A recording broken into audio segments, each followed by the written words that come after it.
Vendo o pessoal entrar, aguardando, fazendo um teste até um pouquinho antes.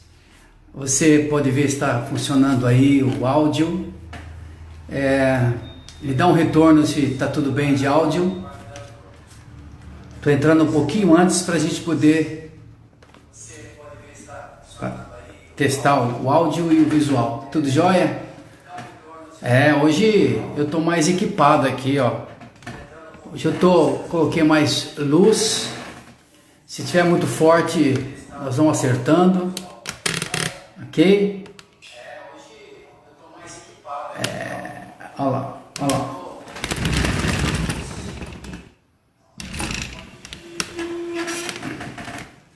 Melhorando os equipamentos, né? É isso aí.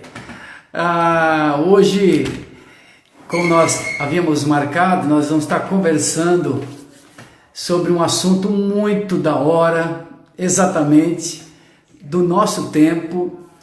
E como desde o início nós entendemos isso, que era um tempo de muita oportunidade que Deus nos daria. A crise também é sinônimo de possibilidade, de transformações, não é mesmo? E para você e para mim, nós temos por certo que é um tempo novo, é um tempo oportuno. E dentro desse contexto de tempo cronológico e tempo kairos, com certeza Deus é o Senhor do tempo, da eternidade e do tempo. E dentro desse tempo cronológico, o Senhor tem os seus tempos de oportunidade. E eu vejo que em meio a toda essa crise, problemas seríssimos, e que nós não podemos fechar os nossos olhos, não é? Mas nós temos tido muita oportunidade para crescermos, ok? E eu sei que nós vamos ter um tempo muito gostoso também hoje com o pastor Odilon, e já está preparado para entrar. Eu queria que você agora fizesse o seguinte: pega essa frestinha aí, ó, e compartilha, chama, convida os seus amigos, seus parentes, sejam eles cristãos ou não, porque a gente quer que mais pessoas possam ter esse aprendizado, essa reflexão que nós vamos ter aqui hoje, ok? Então clique aí, eu vou dar um tempo para você fazer isso, e envie para os seus amigos, tá bom? E nós vamos aguardar um segundinho. Valeu, pessoal, vocês que estão acompanhando a gente em todas as lives, eu agradeço a Deus pela tua vida. Aqui, ó, pastor Odilon, o Samuel da Betsaida, pastor Samuel, entrou aí para dar um oi para nós. Ô pastor Samuel, beijão para você, meu querido. Você é uma bênção na minha vida, é um mentor meu espiritual. Glória a Deus. Então, sem mais delongas, eu quero iniciar o papo, a conversa com o pastor Odilon. Ele pastoreia a Igreja Batista Shalom de Curitiba, uma igreja muito abençoada, próspera, e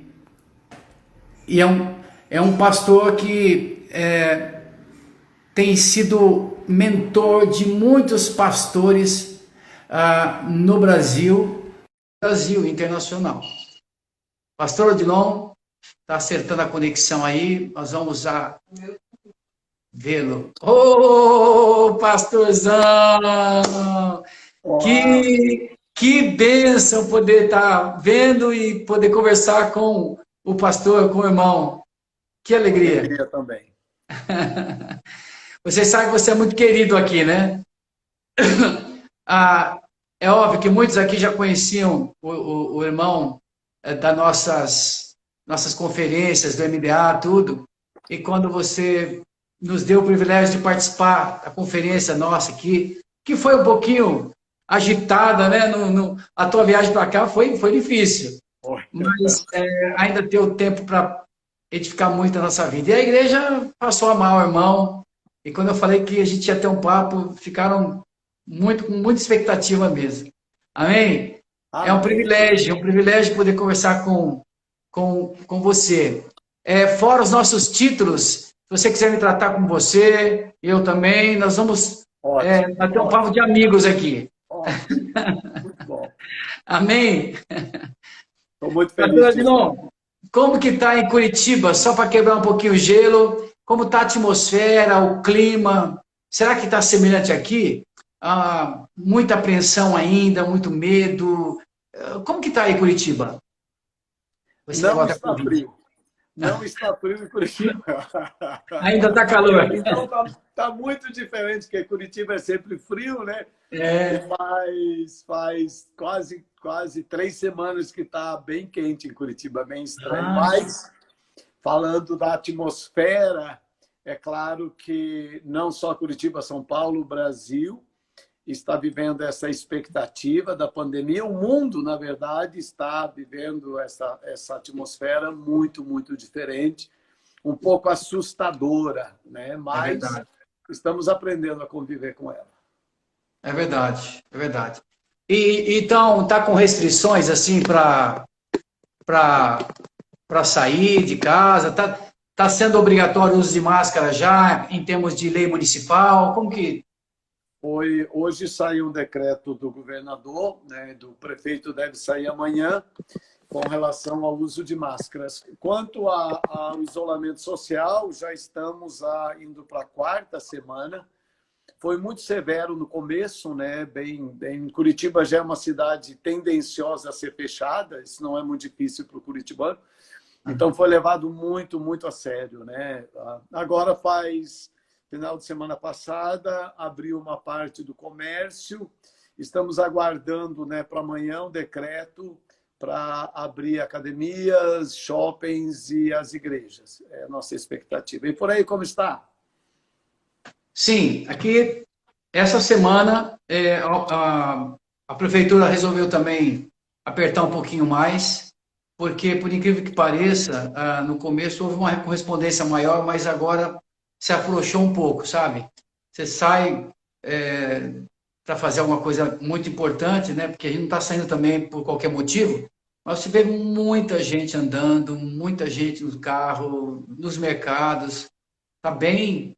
Então, a prefeitura nossa aqui colocou como lei agora, todos obrigatoriamente precisa sair com a máscara, tá doando em massa as máscaras para a população e tentar a tentativa de segurar mais dentro de casa. Mas, É, assim, progressivamente vai se abrindo também a outras partes da cidade, outros níveis de atuação da cidade, né? a grande percepção minha aqui é que bem no começo, né, nos primeiros dias, as pessoas foram tomadas de um medo muito grande. O Brasil, muitas cidades como São Paulo e Curitiba, Rio, passaram a ter um comportamento que os políticos imaginavam ser de obediência, mas na verdade era de medo. As É, pessoas estavam em casa por medo, não por causa de um decreto. é verdade. E à medida em que elas foram, né, perdendo um pouco o medo, aprendendo a conviver com a realidade, elas começaram a sair um pouco mais. Então, eu imagino que a teoria do medo enfraqueceu e Uhum. não foi colocado no lugar dela a consciência do perigo, a Sim, consciência, né, do sim, cuidado. Então, agora esse é o grande desafio. Eu sim. acho que eu preguei domingo na igreja, nós estamos saindo de casa e precisaremos aprender a conviver com a Covid-19, porque ela não foi embora. E quando a gente foi para dentro de casa, a gente imaginou que 30 dias depois ela ia embora. Ela não foi. É Então, agora verdade. as pessoas estão começando, nós vamos ter que aprender a lidar com isso. Me parece que é essa impressão que eu tenho aqui em Curitiba. É verdade, é verdade. Dentro da nossa pauta aí, da nossa conversa, eu senti muito da gente conversar sobre, assim, como encarar esses avanços tecnológicos e comportamentais na vida da igreja. E eu tenho por certo que esse período de pandemia, ele acabou acelerando algumas coisas em termos tecnológicos e também comportamentais. Eu acho que algumas coisas vão mudar mesmo, né? E a máxima que estão se usando muito é: a gente nunca mais vai ser o mesmo, né? Brasil, mundo, as relações internacionais, relações pessoais, igreja também, por que não dizer, né? A maneira de se fazer igreja, de se viver igreja. E essa reflexão que eu queria que a gente tivesse aqui junto e aproveitar muito o irmão, porque em diversas vezes eu ouvi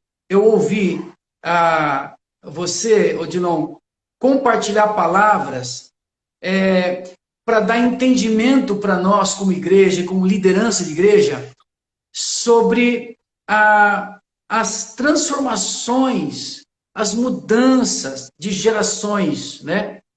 Do Evangelho, pelo menos eu vi você correr dos anos 60, 70, 80, então foi dando aquele entendimento da necessidade de nós entendermos nossos tempos e trabalharmos essa questão das gerações dentro da nossa comunidade, certo? Você acha que realmente essa questão do Covid, da pandemia, vai acelerar ou já está acelerando algumas coisas nesse sentido? Como vai ficar o cristão que já tinha uma certa quedinha para ficar em casa, para assistir cultos pela internet, escolhe o pregador cada domingo, aquele lance, né? Me fala um pouquinho sobre isso, qual é o teu discernimento disso? Pedro, eu vi, você falou no começo que o pastor Samuel está por aí. O Samuel é um amigo nosso precioso demais, né? Eu gosto de todos os pastores, líderes, irmãos aí de São Paulo. Olha, sempre uma guerra e uma pandemia aceleram... O apóstolo Ricardo está entrando aí também. Ô, Ricardo, é verdade, meu Deus, que queridos esses pastores. Então, pandemia e guerras aceleram processos. Coisas que estavam num curso, elas rapidamente mudam. Por exemplo, nós estamos fazendo uma live, eu e você sabemos que precisávamos entrar na internet como igreja há muito tempo, mas a gente foi protelando. De repente, a pandemia chegou e acelerou o processo. Os cultos online, todos nós começamos a fazer, ter que aprender. O que demoraria um curso de 5 anos, nós tivemos que aprender em uma semana. Ok? Ao mesmo tempo que eu vejo isso acontecer, também acredito que vai mudar muito e não vai mudar nada. Isso aqui é antagônico. Porque o ser humano, as pessoas, elas são muito resistentes à mudança. Então, os crentes, muitos, depois que passou, daí a pouquinho... foi assim quando nós entramos na quarentena. Agora eu vou ler tantos livros, eu vou orar, eu vou jejuar, porque agora mudou tudo. E a gente vai percebendo que, à medida que os dias vão mudando, a gente vai voltando a comportamentos naturais e normais. Então, nesse aspecto, não vai mudar muita coisa. Né? Quem era crente vai continuar crente, quem não era muito quem era crente meia boca vai continuar, no geral, eu penso. Agora, claro, por outro lado, haverá profundas mudanças, né? A economia não será a mesma, a política não será a mesma, a saúde não será a mesma. Por exemplo, uma grande mudança. Todos nós falávamos mal do SUS, e agora ele é o salvador da pátria. Então, isso mudou um conceito, mudou um comportamento, mudou uma percepção. O governo passou a investir muito em saúde, coisa que não fazia. Então, nós percebemos que a saúde mudou, vai mudar. A igreja vai mudar com certeza. A igreja, por exemplo, o que nós vamos precisar aprender a tratar com o crente internauta, que a gente chamava meio de desigrejado, tinha uns termos lá para eles, né? Aconteceu essa mudança, eu acho, demais. A família estava dentro de casa, vivendo de uma forma muito virtual, jovens, né? Você via, por exemplo, domingo, família almoçando, aí todo mundo conectado, o pai, a mãe, os filhos ali na mesma mesa, mas não havia muita interatividade, estavam conectados. Nós, na igreja, totalmente relacional, um abraço para cá, fala para o teu irmão, a gente parecia na igreja família e em casa religião, no sentido de relacionamento. Veio a Covid-19 e inverteu tudo. A casa agora passou a ser relacional e a igreja passou a ser virtual. Totalmente opostos, coisas que É mesmo. não é verdade? Então, Deus está nos ensinando e nos preparando para uma coisa. Por exemplo, eu não consigo imaginar, Pedro, uma igreja que não seja virtual daqui para frente. Eu não transmitia os nossos cultos, mas agora eu vou transmitir. Eu não achava que dava para ser crente em casa, agora eu estou achando que dá, porque só tem a casa para ser crente agora. Então eu me dobrei a um conceito que eu falava, não, essa coisa de crente em casa, virtual, nada disso. Tem que ser. Agora eu tenho que admitir que todo o meu rebanho está virtual, eu sou um pastor virtual, domingo eu estou virtual, minha igreja está virtual, e se não fosse o virtual, eu estava perdido. Então, mudou o meu conceito rapidamente. Eu vou precisar agora, se a igreja voltar, não sei como é que está São Paulo, mas aqui dia 30, o decreto vai até dia 30, então vai ter flexibilidade a partir de 1º de maio. Provavelmente domingo que vem a gente vai votar. O que eu acho que vai ser muito mais difícil pastorear agora quando voltar, por quê? Nós vamos ter que pastorear 2 igrejas ao mesmo tempo. Então, domingo, nesse mês, eu aprendi a fazer culto online. Eu olho para a câmera, eu aprendi, no começo foi difícil, vocês também, mas agora está tudo bem, eu aprendi. Só que a partir do domingo, quando flexibilizar, eu vou ter que fazer 2 coisas ao mesmo tempo. Eu vou ter que fazer o culto online, olhando para as câmeras e olhando para as pessoas, ao mesmo tempo. É verdade. Então, isso demonstra uma grande mudança na igreja. Uma grande mudança. E eu acho que essa é uma delas. Outra coisa, a igreja vai ter menos dinheiro. A igreja vai ter menos dinheiro. Então, aquela igreja tão glamurosa, de grandes eventos e conferências, por exemplo, eu cancelei todos os eventos. Eu tinha um grande evento agora em junho, entendeu? Eu cancelei, porque não tem nem avião, não tem nem dinheiro para pagar as passagens e não tem para pagar hotel. Então, que igreja que vai nascer disso? Para mim, vai nascer uma igreja de menos ostentação e mais uma igreja mais comunitária. Nós vamos ter que ajudar uns aos outros. Já está acontecendo. As pessoas elas desejarão, pelas necessidades, ajudar umas às outras. Eu tive agora, eu vou falar um pouquinho depois, você, por favor, pode até cortar, porque você tem perguntas aí.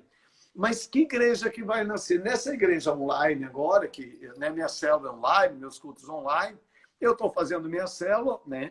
Tem uma família que está muito angustiada. Eu percebo, né? E aí eles têm que fazer a filha tem câncer e eles têm que fazer uma cirurgia muito séria, uma menina de 10 anos. E eles falam assim, pastor, nessa crise toda, a cirurgia vai custar R$ 59.200. E nós temos uma semana para levantar esse dinheiro. Qual a possibilidade? Nenhuma. Nenhuma. A igreja é virtual. Eu estou acostumado a falar isso olhando as pessoas, mas eu não tenho as pessoas. A igreja é virtual, estamos distanciados e tem uma crise financeira. E eles falaram, pastor, o que a gente faz? Aí eu pensei, a igreja ela vai ser comunidade. A igreja está aflorando generosidade. Nós sempre tivemos isso. Mas, gente, então é o seguinte, aqui na célula, vamos começar uma campanha, nós temos uma semana, vocês e tal, em 48 horas, eles levantaram mais de R$65 mil. Uau! Virtual. Glória então, a Deus. a igreja virtual ela também pode ser força. comunitária. e É ela vai verdade. ser comunitária. É verdade. Entendeu? Com Então, eu certeza. estou muito animado com isso, né? De que a gente vai ter que ajudar mais uns aos outros. Nós vamos ter que olhar um Sim, para o outro. A igreja vai sim. voltar um pouco mais para dentro, porque veja o que aconteceu na globalização e na comunidade comum europeia. Os países agora... Você viu o que a Argentina fez hoje? O presidente da Argentina ele proibiu os voos até setembro. Ele disse para o mercado, para o Mercosul, que ele vai negociar direto com o Canadá e outros países. O que vai acontecer? Os países vão se fechar. O Brasil está dizendo que não pode ficar comprando da China material de saúde, tem que produzir aqui. Então, esse movimento de inflexão dos países vai acontecer na igreja. A igreja vai voltar um pouco para dentro, para cuidar dos de dentro, para depois, né, voltar a ser uma igreja evangelística. Mas agora, no momento, quando a gente voltar, vai cuidar uns dos outros e ela vai ser bem comunitária. Eu acredito que essa é uma mudança na igreja nesses dias. Sim.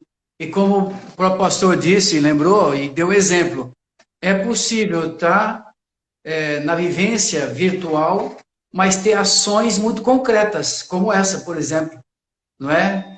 Por quê? Porque há um espírito de corpo, há um comprometimento, né, que já foi gerado, é óbvio.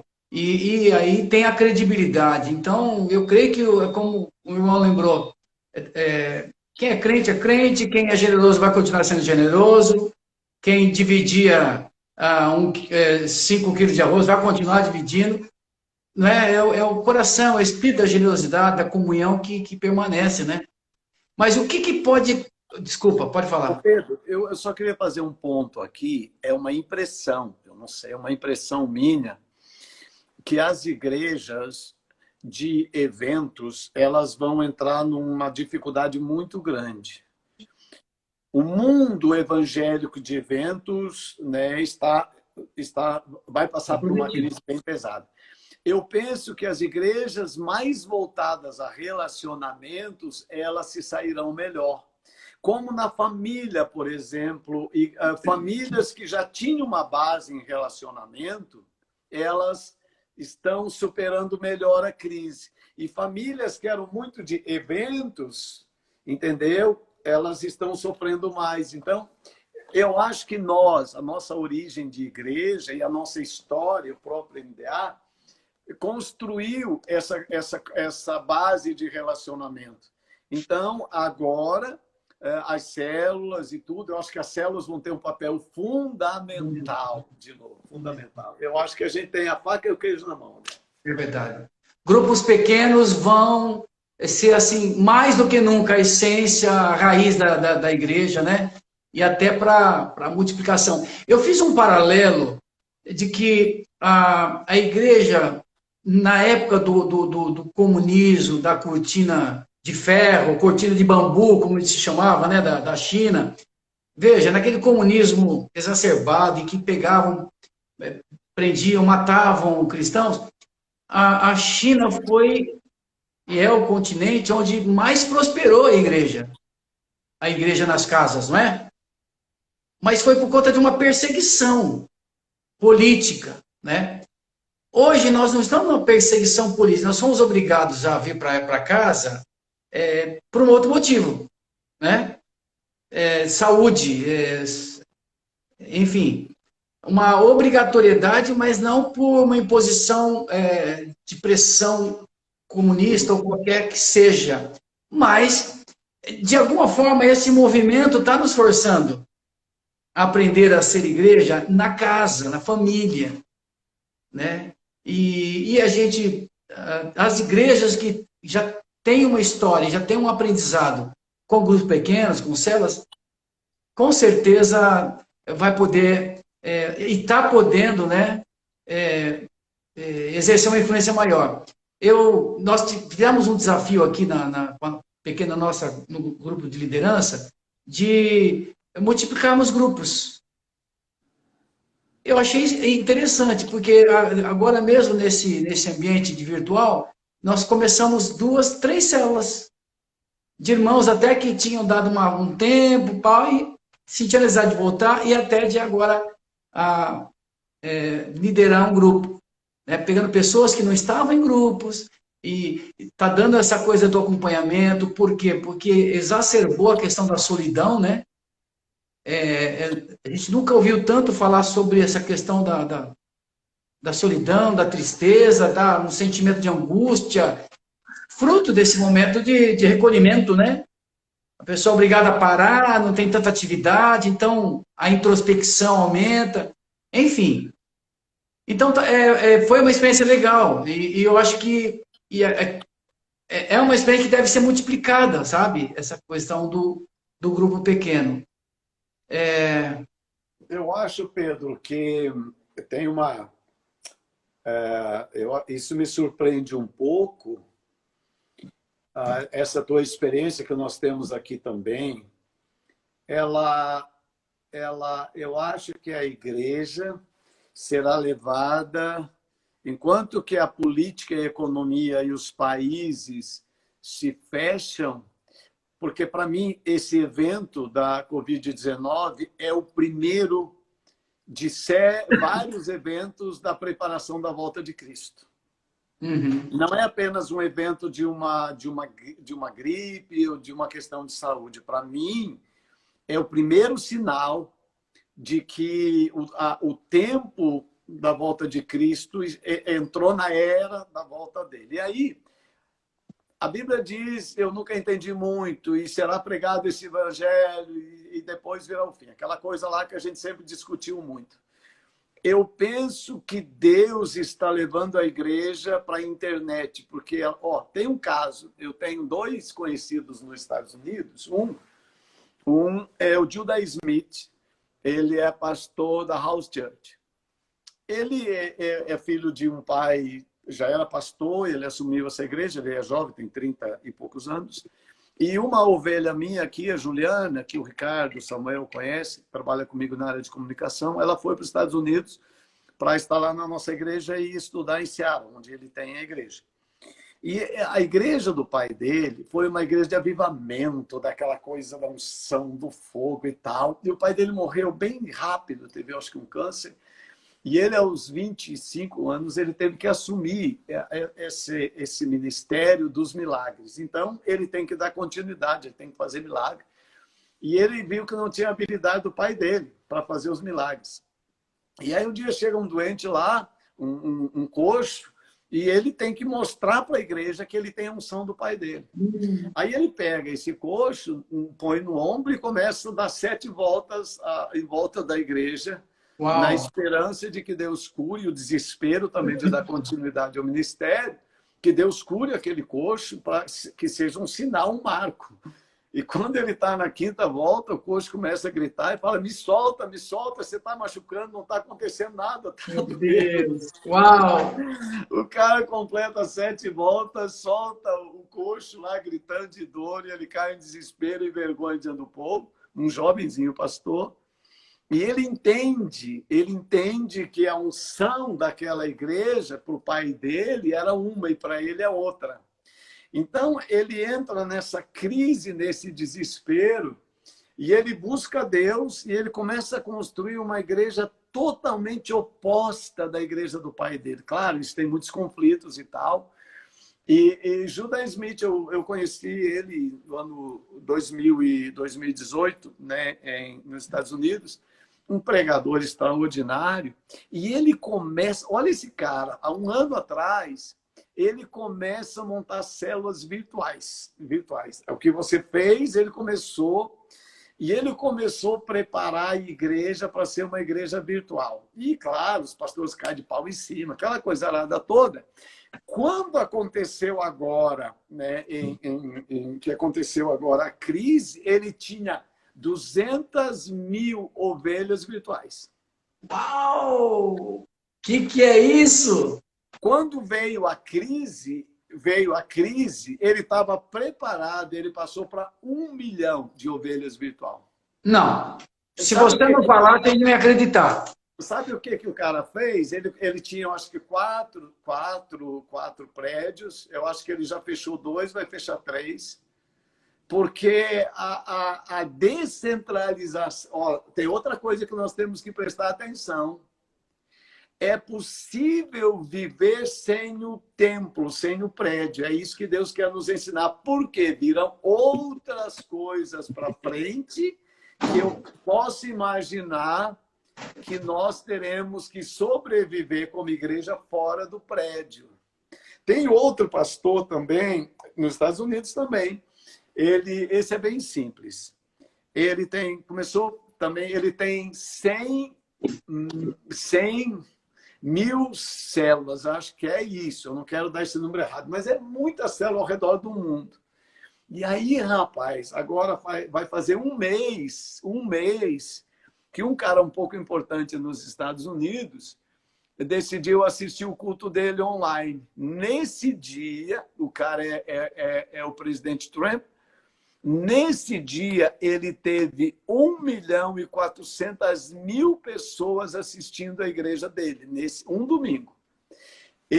Naquele domingo, 14.000 pessoas manifestaram a decisão por Cristo. Uau! Glória a Deus! Você está entendendo, Pedro?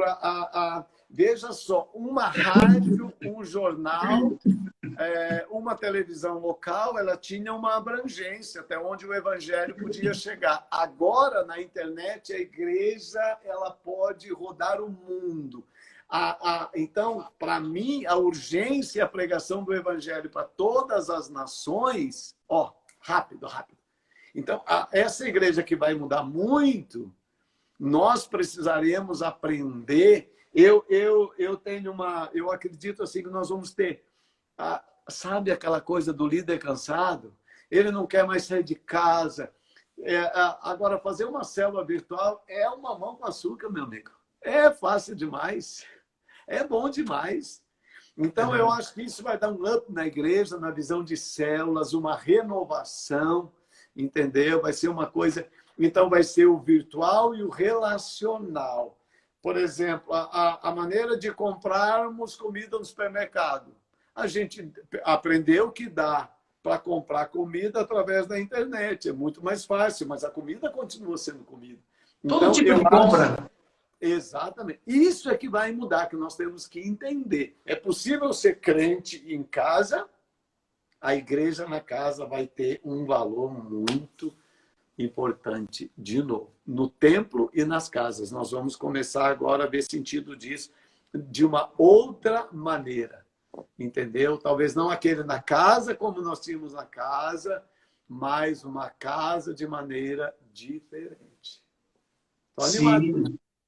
Sim, olha, a conversa vai... Eu acho que eu já tinha uma percepção de que uma live só é complicado, mas nós vamos ter que... Porque a gente pode viajar, como diz os outros, na maionese. Pode viajar. Tem eu creio que você conhece muito bem ele, um estatístico, um pesquisador norte-americano, George Barna. E ele escreve muito sobre essa questão estatística, de avaliações das igrejas. Ele tem um livro muito interessante que se chama Rã na Chaleira. E onde ele analisa, ele fez uma progressão, uma projeção em 1980, fazendo uma previsão para 2000. Eu li esse livro antigo, e aí joga de 2000 lá para frente. Mas ele faz um exercício exatamente o que nós estamos fazendo agora. Para sermos uma igreja relevante.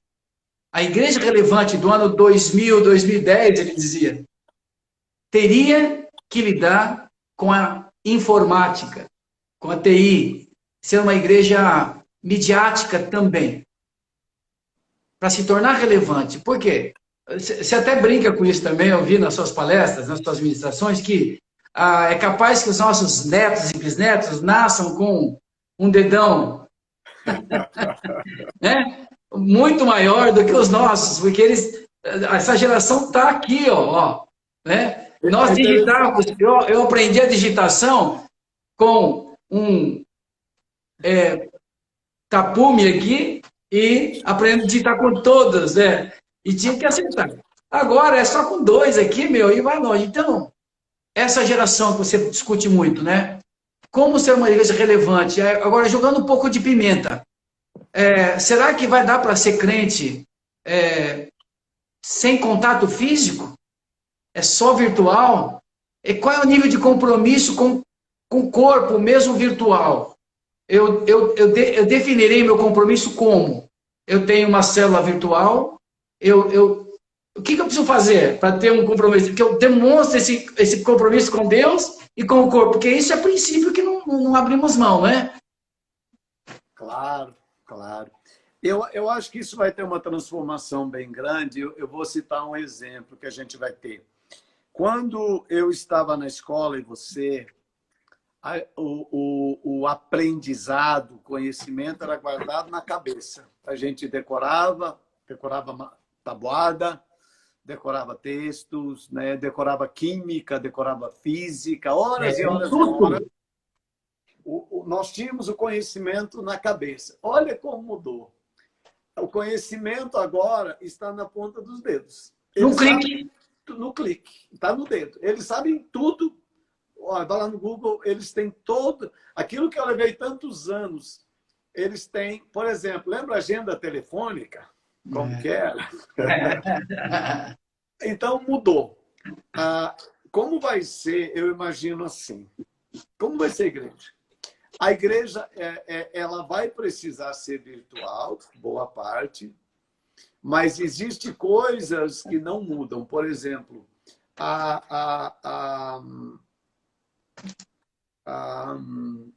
como é que eu vou te falar? Se você pensar, você vai fazer uma cirurgia do coração. Aí tem um médico que fez medicina na faculdade e ele trabalha, né, vai lá, ele vai te operar. E aí tem outro, um influencer que sabe tudo sobre medicina porque ele estudou e ele ensina. Mas ele nunca foi numa faculdade, ele nunca operou, mas ele tem toda a informação. Qual que você vai escolher para te operar? Claro. Então, humanidade e tecnologia terão que aprender a conviver. Elas não poderão ser opostas, elas terão que ser complementares. Sim. E, para mim, isso vai precisar acontecer na igreja. Nós não podemos olhar a tecnologia como alguém que vem roubar algo da igreja, mas ela vem para acrescentar a igreja. E nós não podemos acreditar que a igreja será apenas, né, virtual. Não, não. Porque Jesus não vai vir buscar uma fotografia, uma imagem, ele vem buscar uma pessoa. Então, eu acho que isto... Eu não posso mandar uma imagem minha para a cirurgia, eu tenho que ir. É verdade. Eu não posso mandar uma imagem minha para tomar vacina agora de H1N1. Você está entendendo? Então, o corpo ainda não poderá ser substituído. O dia que ele for substituído, isso aqui não é mais planeta Terra, isso aqui é outra conversa. É verdade. Por terra... Com certeza. Jesus morreu pelas pessoas. O pecado, né? Você viu que interessante, eu gosto disso. A Tesla, aquela que está fazendo o carro lá, né? O carro sem motorista, aonde parou o negócio?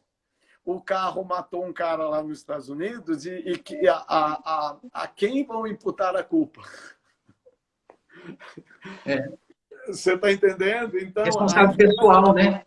Quem que é a pessoa? A interatividade entre o humano e a máquina, você entendeu? Então, existem leis que regem os relacionamentos humanos e elas vão continuar e terá que ser diferente, né, das máquinas. Então, eu acho que é por aí, mais ou menos.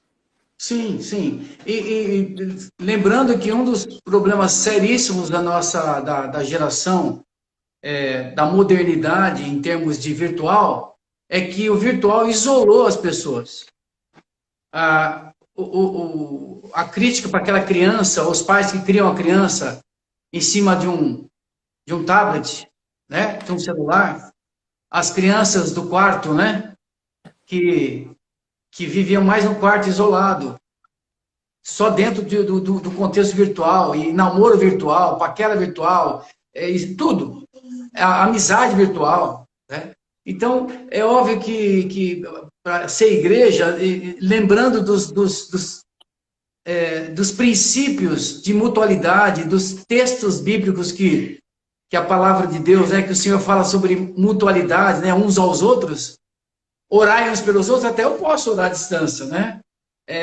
Mas quantos outros, né, que eu tenho que estar presente, eu tenho que tocar, eu tenho que estar socorrendo, ajudando, né? Como você mesmo lembrou, de coisas práticas, né, ações, né? Agora, com relação a todo esse contexto que nós estamos conversando, o cristão moderno, ele acaba desvalorizando a igreja, a frequência na igreja, o local físico. O que você acha? Eu Ele, acho por se que achar inteligente, moderno, tecnológico, midiático, né?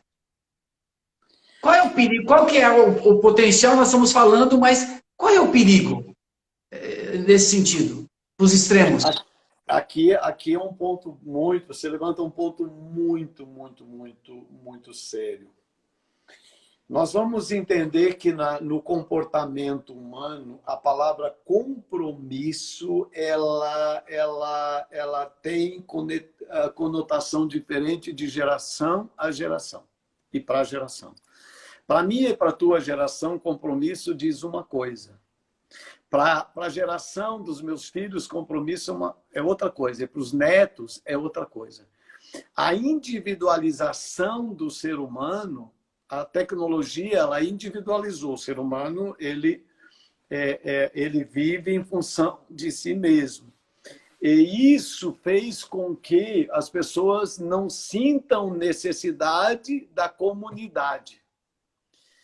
Agora, o que está fazendo a pandemia, está fazendo as pessoas entenderem a necessidade da comunidade. Por exemplo, eu posso matar você.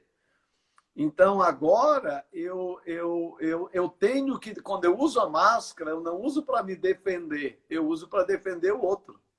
É tão interessante como esses conceitos estão entrando de novo. Parece que estavam perdidos, mas estão entrando de novo. Na casa, todo mundo confinado agora, um está precisando do outro, tendo que aprender a conviver com o outro. Então, eu imagino que há um retrocesso da individualização em função agora da necessidade de convivência em comunidade. Vai ser bem interessante. E aí eu acho que é Deus olhando para a humanidade, olhando para a igreja vai ter que ser virtual, então ela vai ter que receber de fora o que ela não queria e ela vai ter que dar o que ela tem, que é o relacional. Então, acho que vai ser bem bonito quando a gente vê isso. Nossa! Pastor, nós vamos longe. Veja o que pode acontecer. Nós vamos ter que ter uma preocupação entre, saindo da pandemia, de termos uma igreja muito relevante e forte de relacionamentos. Claro. Porque é um anseio. Por outro lado, uma igreja, como a gente mencionou aqui, que tem que estar pronta para o virtual. Porque a qualquer momento pode ter tendo outras sucessões para isolamentos, ou perseguições, ou problemas, enfim, para a gente realmente demonstrar para o mundo, para as pessoas e para nós mesmos, que igreja somos nós. Né? Aquela famosa pregadora e apóstola, Valnice Milhomes, esses dias eu estava olhando um pouquinho o que ela está falando, e ela lembrou o que a gente sempre fala, mas mais do que nunca hoje, nós estamos sendo obrigados a vivenciar a igreja corpo vivo de Cristo. Sem luzes, sem shows, né? E realmente vivenciando ser igreja no lugar mais fundamental e de onde nasceu a igreja e de onde Deus espera que a gente seja igreja. Na família, na casa, né? É interessante. Então, ao mesmo tempo que nós vamos ter que nós vamos vivenciar aquilo que a gente já está vencendo agora com muito mais paixão, o relacional, também estarmos mesclando e nos preparando para as casas, sem dependência tanto do prédio, do templo. E exemplo que você deu aí desse pastor, é norte-americano esse pastor, que Isso, se preparou para só virtual. de Seattle. Você vê? Então é um momento assim, muito interessante, muito efervescente. Está mexendo muito com a gente, né, pastor? É, eu, eu, Provocando a eu, gente demais a eu, sair da por exemplo, caixinha mesmo. Sair da caixona e da caixinha. Nos nós, desconstruindo. nós estamos naquela, assim como na década de 60, né, quando surgiu o rádio, que era uma coisa, meu Deus, né? O evangelho tomou uma proporção, porque as ondas iam em tantos lugares. Eu acho que nós estamos num momento de inovação, assim, extraordinário, extraordinário. E a gente vai, cada vez, eu acho que essa crise ela vai produzir uma qualidade na igreja, uma qualidade, porque pregar na internet, Pedro, é muito diferente. O local, o prédio, faz com que as pessoas sejam obrigadas a me dar atenção. Elas não podem levantar por educação e ir embora. Então, elas vão lá e elas têm um compromisso que mais, como se fosse um pouco forçado. Na casa, não. Na casa, se não for interessante a conversa, a live, a palavra, o culto, a pessoa simplesmente troca de canal e vai para outra coisa. Então, outra coisa muito... O conteúdo da igreja vai ter que ser muito mais de muito mais qualidade, muito mais verdadeiro. A internet Conteúdo. exige autenticidade, é impressionante. É Ela verdade. exige. É. Porque as pessoas ficam observando muito mais do que no prédio. Elas ficam olhando. Cada coisa que eu falo, elas como eu não estou vendo elas, ela vai no Google, ela vai procurar ver se é isso mesmo, ela confere as coisas, entendeu? Então, a fidelidade, né? ou a fidelidade à verdade, por exemplo, o que eu estranhei muito, que tem... Ó, eu nem vou poder contar, né? Eu estava pregando domingo, e estava falando, eu fiquei com tanto medo do vírus, né? Parece que todo mundo ia me passar vírus. E eu falei, o pior, agora que quando eu olho, né, na televisão, algumas entrevistas, tem um que eu acho que ele é a cara do vírus, mas eu não posso falar quem é. E daí, se fosse na igreja, eu já teria falado. Mas aqui eu não posso falar. Toma uma proporção enorme. Enorme, muito grande. Então tem que cuidar muito, né, com as coisas, não é É verdade? verdade, verdade. Mas é um tempo gostoso. Você Gostoso. você lembrou uma coisa muito interessante, que é a questão do conteúdo, da autenticidade. E nós estamos sendo treinados, exercitados na síntese, ser mais prático, não muito blá blá blá. Ser sucinto, mas substancioso, enfim, é um exercício violento para quem ministra, quem ensina, quem prega, né? Vou Não falar dá bem para florear baixinho. muito. Vou falar bem baixinho, só para você ouvir. Só Na para internet, na internet não dá para encher linguiça. encher. É verdade. Ou você tem o que dar, ou fica, só ouve, vai, assiste. Você não tem que dar, só assiste. Ah, pastor Dilon, olha que grande desafio, hein? Qual será o melhor dos mundos para você ao sair dessa pandemia? O que de melhor pode acontecer? Veja bem, você falou da questão missionária. Eu entendo que, dentro de Mateus 24, esse evangelho será pregado a todas as nações, depois virá o fim. Eu creio que o que falta é isso. Porque todo o restante, no princípio das dores lá, eu até acredito que vai apertar um pouco mais as dores, sim. E lá fala de pestes, né? Fala sobre Terremoto. pandemia e quando é só localizado, que é uma epidemia. Tem versões em Mateus 24 que fala sobre epidemias. Então, eu creio que, no plural, isso vai acontecer muito mais coisas, né? Guerras, fome, isso já tem tido. O evangelho terá que ser pregado a todas as nações. E com o evento explosivo da internet, isso eu creio que, inclusive, vai acelerar. Eu ouvi esses dias que aplicativos com línguas de nações, de culturas, né? De etnias, sendo trabalhado em aplicativos, e o missionário não vai precisar tanto, sabe, tanto preparo para aprendizado da língua, porque essa coisa da linguística na missões é terrível, hein? É o que toma muito.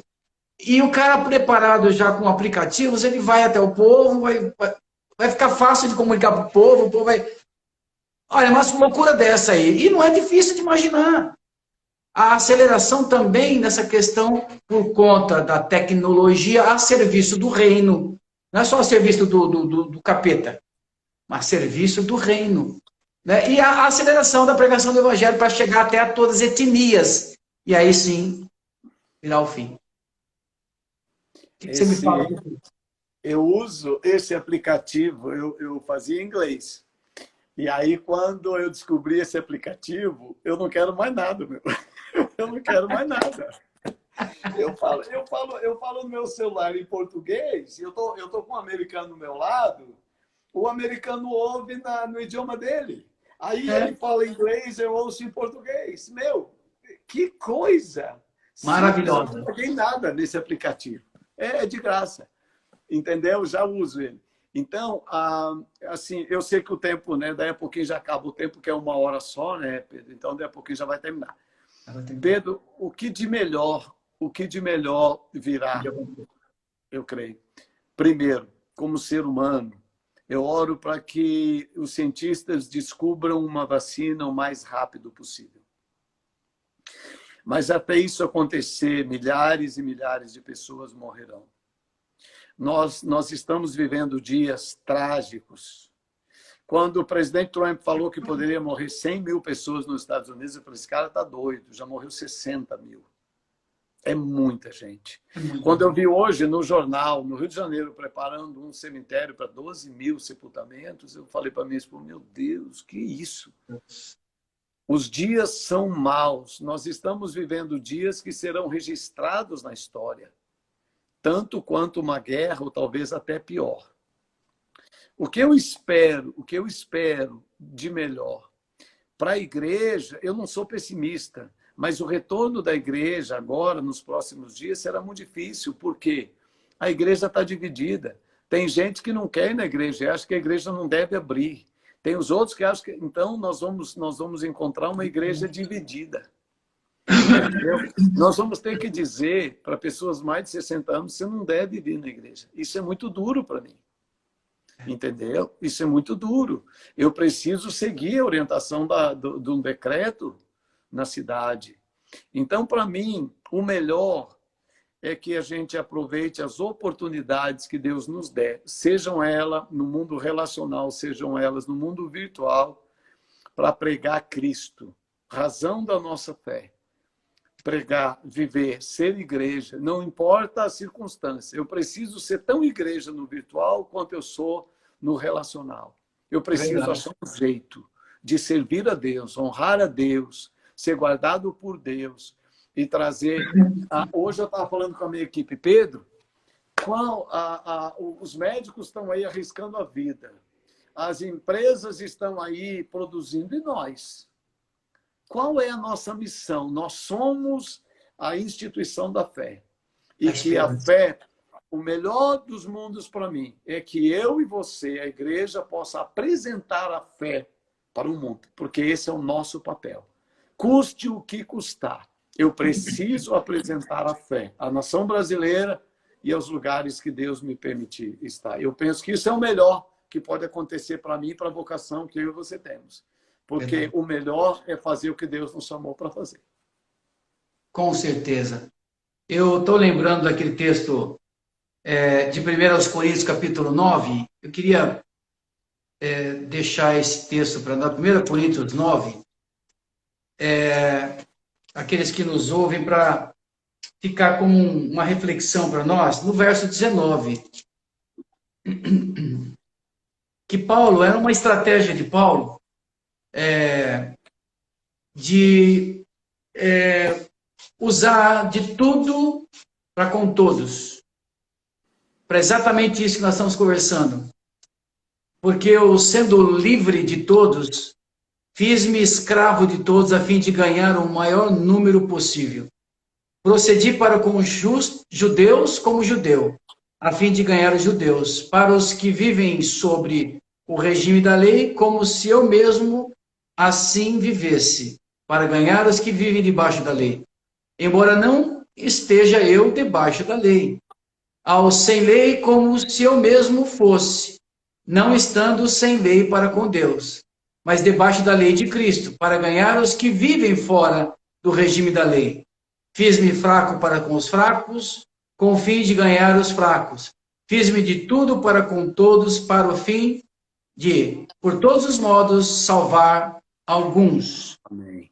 Eu vejo que é um momento muito oportuno para nós mergulharmos na fraqueza do ser humano. Às vezes, a gente como igreja quer ser super igreja, quer ser super crente para a comunidade que não é convertida. Mas por que não? Nós sentimos a dor deles e não darmos aquelas palavras de não, tenha fé, e pá. Não. Se compadecer da dor, como o irmão lembrou, momento trágico, momento onde muitas pessoas estão sofrendo, né? Perdendo entes queridos, a questão financeira, famílias arrasadas, porque perderam o trabalho, então diminuiu pela metade o salário, não sabe o que vai acontecer depois da crise. Porque, inclusive, as empresas vão se reinventarem. Nós temos um irmão na nossa comunidade que ele tinha um escritório aberto e com tudo isso ele falou, eu vi que eu consigo trabalhar sem pagar o aluguel, vou manter os meus funcionários em casa e pronto, reinventou. E alguns teve que demitir. Então, como vai acontecer, né, com esse pessoal? Sofrimento, dor. Então, a gente se fazer como um deles. Mesmo, de repente, não está sofrendo. Você está numa situação mais cômoda. Mas essa empatia, nos fazer como se fosse um não convertido, não crente, sofrendo, para ganhar eles também para Jesus. Né? Que o próprio Jesus deu exemplo fazendo assim, e ele conseguiu comunicar o amor dele para nós, porque ele fez isso. Né? Ele se esvaziou e veio nos buscar. Pastorzão, amei estar com o irmão, matamos a saudade, e que gostoso, viu? Esse papo. Coisa que, se não fosse esse momento, também a gente não conseguiria, né? Muito obrigado por você ter atendido esse nosso pedido e deixou mais um pouquinho a marca do teu amor, do teu carinho e da tua mente brilhante como um pastor e um pensador cristão, porque você não é apenas um pastor, mas você também é um pensador, um homem muito inteligente que aplica as verdades do Senhor de uma forma muito excelente. Que Deus continue te abençoando e te dando essa mente super lúcida e aplicada ao reino do Senhor. Obrigado, Pedro. Obrigado, irmãos queridos. Beijo no coração. Amém. Juntos, nesse tempo, eu realmente acredito, o slogan meu aqui é separados como nunca, juntos como sempre. Shalom, amo vocês. Sim, amém. Deus abençoe, um beijo grande no teu rebanho, na tua família, e também nós abençoamos a todos os irmãos que estão com a gente. Eu vou pedir para você encerrar com uma oração, e gente, se cair, caiu, mas o pastor vai orar por nós agora, em nome de Jesus. Amém, Pai. Quero abençoar o pastor